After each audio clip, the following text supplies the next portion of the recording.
చిన్న ఎక్సర్సైజ్ చేయాల్సింది ఏంటంటే ఏ కాలు అయితే మీకు గుంజుతుందో ఆ కాలు ముందరికి పెట్టండి. పెట్టిన తర్వాత ఏం చేస్తామంటే ఇప్పుడు ఈ కాలు గుంజుడు మీద లేదు కదా, ఈ కాలు ఫ్రీ ఉందని అర్థం. దీని మీద కూర్చోవాలి. అర్థమైంది అనుకుంటా, అర్థం కాలేదు మన. ఇప్పుడు ఫర్ ఎగ్జాంపుల్ నాకు ఈ కాలు గుంజుతుంది బాగా, వెనుకకి కాలు గుంజుడు ఉంది, కాళ్ళల్లో మంటలు ఉన్నాయి, అరికాళ్ళలో తిమ్మిర్లు ఉన్నాయి, ఏదో ప్రాబ్లం ఉంది, మోకాలు నొప్పి ఉంది. ప్రాబ్లం ఉన్న కాలును ముందరికి పెడతారు, ప్రాబ్లం లేని కాలు వెనుకున్నది. రెండిట్లలో ప్రాబ్లం ఉంటే తర్వాత చెప్తా.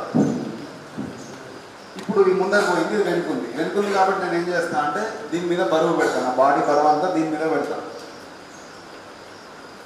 బరువు అంతా దీని మీద ఉంది. ఈ కాలు ముందరికి ఉంది, ఈ కాలు వేళ్ళు పైకి గుంజాలి, మన దిక్కు గుంజుకోవాలి. ఇప్పుడు ఇది కాలు అనుకోండి, ఈ వేళ్ళు మన సైడ్ గుంజుకుంటాం. ఇక్కడ నుంచి ఈ గుంజుకుంటే ఏమవుతుంది, మనకి వెనుక నుంచి ఈ పిక్ అంతా లాగుతుంది.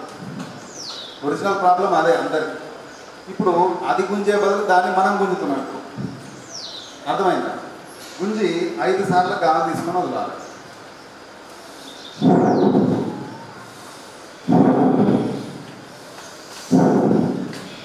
అర్థమైందా?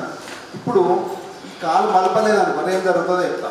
ఈ కాలు మలపలేదు, దీన్ని ముందర తీసుకుపోయినా ఇది గుంజుడు రాదు.